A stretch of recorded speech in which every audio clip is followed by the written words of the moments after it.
How long have you been landlords? I've been a landlord for 30 years, Your Honor. Well, maybe you've been getting away with this kind of nonsense, but you're not going to get away with this kind of nonsense here.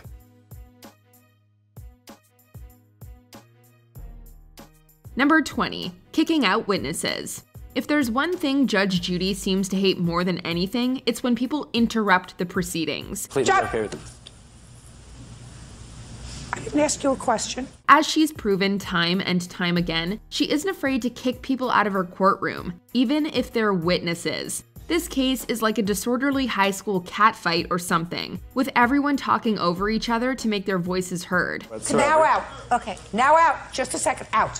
After countless interruptions, Judy kicks out 3 different witnesses, 1 from the defendant's side and 2 from the plaintiff's. She showed up at your door and said, I opened the door, though. Goodbye. It's very satisfying to watch such entitled and disrespectful people getting their comeuppance. Judy takes no crap. Put your hand down. Put your hand. Throw him out. She let him. Throw him out. She let him drive it. He goes out. She let him drive it. She knew he was going to drive it. He goes out. I'm going out, but it's all wrong. Good. He's going out. Nobody hears you except yourself. Number 19. You are one stupid woman. Judge Judy's bluntness is what made her a cultural phenomenon. She popularized the concept of the cold, detached, and aggressive TV judge, and she has spawned many imitators. But none match up to Judy's scathing frankness. They don't even leave around no other dogs. They don't be around no other dogs because I don't want them to get sick. So stupid. She isn't afraid to call someone stupid directly to their face, which is exactly what she does to this poor woman. During a dispute over puppies, the defendant begins to annoy Judy with her confrontational attitude. Whatever. Yo, one stupid woman. Feeling fed up, Judy calls her one stupid woman and threatens to cut her microphone if she continues to deliver the sass. This type of behavior is exactly how people blow up their own chances in court. They shut yours off if you're trying to talk over me. Yes, ma'am. So you can save your breath or not. It's up to you. Number 18, the signed lease. As we watch more Judge Judy, it becomes increasingly obvious that people don't know how renting works. In this case, young Mr. Reiber signed a lease but never actually moved into the house. For him, that meant he didn't have to pay rent. The plaintiffs and Judge Judy vehemently disagreed. He never moved into the He signed the lease. Reiber's father takes to the stand to defend his son, but Judy quickly puts him in his place. She tells him that signing a lease legally obligates one to pay the rent, even if they never end up moving into the house. He did not live at that house, Your Honor. It doesn't matter whether he moved in or not. Don't you understand? I mean, you're an adult. The Reiber family doesn't seem to understand this, but Judge Judy does. Needless to say, this case was a quick and easy one. This is your son's commitment. If he screwed up in college, that's not their fault. Number 17, out. As we've learned, Judge Judy doesn't take too kindly to interruptions. The defendant's witness and boyfriend interrupts the plaintiff's story, prompting a hilarious, "Who are you?" from Judge Judy. Once she said that, we had a pretty good idea that it wasn't going to end well. But he was aware the whole time that it was her husband's. Prior going to Who are you? Her boyfriend? Even the audience laughs at Judy's confused outburst. Following a mini argument between the defendants and the plaintiff, Judy simply kicks the witness out. She tells him to leave 3 separate times before yelling a firm out, which finally prompts the man to stand and leave. Go. I don't want to look at you anymore. Go. Out! All it took was a firm voice raising. Then again, we wouldn't want to be yelled at by Judge Judy either. Number 16, a nonsense counterclaim. It's never a good sign when a judge dismisses your claim while they're actively getting up to leave. That type of body language just screams, I don't respect any of this and I don't have time for it. I suggest, sir, that you sue the people who took the car out of impound. This case doesn't end well for the plaintiff, as Judy essentially tells him that he sued the wrong person. He takes it well, and Judy turns to leave. I would sue them. Yes. You have an absolute right to do that. Thank you. Okay, we're done. It's then that the defendant raises his papers in an attempt to inquire about his counterclaim. However, Judy firmly dismisses it while standing up and telling him that it's nonsense.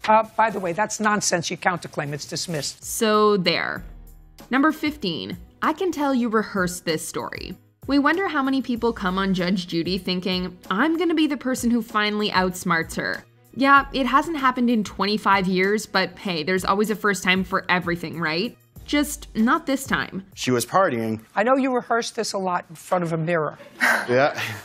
I know you did. I can tell. You rehearsed the story at least 2-3 hours in front of a mirror. The defendant begins telling a story, but Judy sees straight through everything he does. She calls him out for rehearsing the story beforehand, and she continuously pokes holes in his tale. 2 minutes ago, you told me you didn't know anybody there, really. And then you just told me that you were the only one there who had to get up to go to work the next day. Even his attempts to woo Judy don't work, as she directly shuts down his fake charming personality. Judge Judy is absolutely masterful at sussing out lies and discovering the truth, and watching her work is a thing of pure beauty. We feel bad for her children. This is my program, not yours. Nobody cares. This is not an audition for you. Nobody's going to come and put you on America's Got Talent. Number 14, catching a lie. People are typically bad liars at the best of times. Never mind trying to fool someone with decades of law experience. I may or may not believe you. Do you understand? I understand. Because that's a really hard story to make up. Judge Judy will always work out a lie, and when she does, she will have even less respect for you than she did before. Judy interrogates Chris Pasquarella and asks him to repeat a story that he had previously written in his claim. How did you get to Los Angeles with your fiancée and her 3 children? I drove there. In your car? Yes. No, I drove in the rental. He mentions his father-in-law, so Judy calls his bluff and asks his wife for his father-in-law's phone number so she can personally corroborate the story. Get somebody to get your phone and we'll get the number. Chris senses danger, immediately backs down, and admits that he was lying. Let's get his phone number. That's not necessarily true. It proves immensely satisfying indeed. Number 13, security deposit. You have to be really careful with security deposits because you never know what might ultimately happen with them. In this case, Sharon was almost scammed by her landlords, Harold and Margot. Sharon gave them a $2,700 security deposit, but only got $1,500 in return, despite having the place professionally cleaned. And you did not cash the check because it was not the full amount, and Correct. you believe that you left the house in pristine condition. I did. I had it repainted. I had vacuumed cleaned. Judy is given an itemized list of all the so-called damage, all of which she dismisses as mostly nonsense. I mean, because I'm looking at the list that you sent to her, and it's mostly nonsense. She's also given a few pictures, most of which show a pristine apartment. This case is over before it even begins, and it becomes obvious within the first minute who's going to win. Some of the grout was coming out on the kitchen floor? Yes, Your Honor, there was some damage there. Fix it! Number 12, the eBay scammer. This is one of the all-time greatest Judge Judy cases. The plaintiffs claim that they were scammed by the defendant. I asked him for my money back, and he said, no, I've already spent the money on merchandise I wanted to get. And he laughed and told me to take him to court. They paid her over $450 for 2 phones, only to receive photographs of the phones in question. Yep, sounds like a basic eBay scam to us. The only thing is, this woman decided to fight back and take it to court. It states very clearly in the auction that this is for a photo only. I sent her the photo. Show me where it says that. Judy quickly goes over the story before calling the defendant an idiot and a scammer. Are we understanding each other? Yes. You're an idiot and a scammer. Best of all, she slaps the woman with the biggest fine possible, ordering her to pay the plaintiffs $5,000 in damages. That's a sweet $4,500 plus profit. You have to find something else to do with your time constructively other than make children who are going to grow up with no moral compass like their mother. Judgment for the plaintiff in the amount of $5,000. That's all. Number 11, I know who you are. Judge Judy calls it a joy when people try to outsmart her. We think it's an even bigger joy for us. The defendant tries outsmarting Judy by giving her a bogus story regarding a car. Do you have a photograph of the car? Because you have the car now. That's not an answer. Luckily, Judy has absolutely no trouble in seeing right through it. She simply smiles through the nonsense like a shark about to pounce on a juicy meal. Yeah, well, it was like a local mechanic like him who don't have shops. She then unleashes on the defendant, telling her that she immediately pegged her as a liar and a trickster. I know who you are. I established who you were before we even started this. The defendant can only look at Judy with a smile that depicts both defeat and a certain amount of respect. She's upset that she was thoroughly outsmarted, but she still respects the fierce intelligence of her opponent. Number 10, case recall. Here's a tip for any future court goers. You probably shouldn't mouth off at the judge following their judgment. Thank you. Thank you, Your Honor. Thank you. Get the dog. Excuse me, step out. What did he just say? In this particular case, the defendant opens a huge can of worms when he vocally denies Judy's ruling. Judy then threatens to withhold his plane ticket home if he does not abide by her judgment. We flew you in from Washington. Okay, I get what you're saying. Do you understand? No, I understand, yes. Do you know how expensive it's going to be for you to get home? It's not often that we see the inner workings of Judge Judy, but this little glimpse proves fascinating. It also proves that Judy is a total beast, who takes absolutely no crap from anyone. And may we say, it is highly satisfying seeing the smug defendant being put in his place, knowing full well that he can't do anything about it. You abide by my decision, or we do a zippity-doo-dah for you. Not if he wants to go home anyway. Number 9. You are a moron. Judge Judy really doesn't mince words. Here, the defendant, one Kathleen Kreftmeyer, told her 6-year-old daughter that her father may not in fact be her real father. And you did that because I don't believe in keeping secrets from my kids. Yes. You're a moron. This causes Judy to call Kathleen a moron before going on a rant about how stupid that decision was. You are an example of why people should have to take tests before they're allowed to have children. It all ends with one of the best takedowns in Judge Judy history. You are one of the most marginal people that I've come across in a long time, and you haven't even said 2 words. Fool. We love a good roast, and this was a roast for the ages. Number 8. Breasts or college fund. This episode concerned defendant Sandy Nguyen, a woman who received some money for a breast augmentation surgery. According to Judy, Sandy has a young child, no job, and no future prospects of any kind. Yet she spent nearly $5,000 for bigger breasts. You're asking a friend to co-sign a loan for you for $4,800. You have a young child. You have no future, no career, no nothing. This really rubs Judy the wrong way, and she tells Sandy that it would have been smarter to put the money into a college fund than on her chest. It all ends with Judy telling Sandy to not have any more children, the implication being that she's too stupid to have more. So yeah, you could probably say that Judy knows the value of $1. That some people say that being an only child is not a good thing. In your daughter's case, perfect. Number 7. Interrogating a child. Even children aren't safe from Judy's ownage. Plaintiff Lisa White claims that a young child was throwing rocks in the street and that one of the rocks hit her car, causing some damage. Judy proceeds to bring up Dylan, the little kid who was throwing the rocks. I was rolling them across the road and she was going like 70. Dylan tells some blatant lies and even causes the audience to laugh, but Judy is not the one for humor.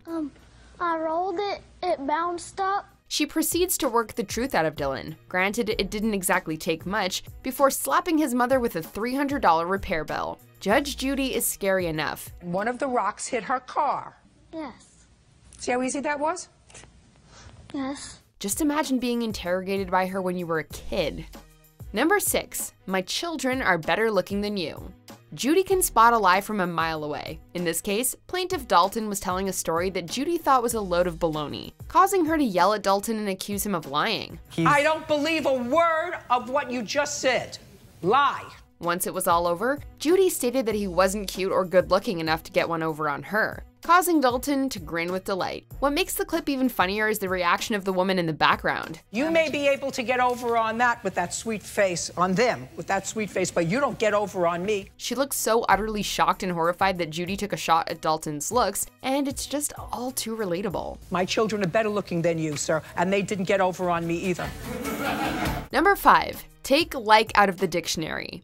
We all know that the incessant use of the word like gets really annoying after a while, so it's no surprise that Judy went absolutely ballistic after hearing it one too many times. When did you give the plaintiff checks from that bank account? Like 3 months ago? Like.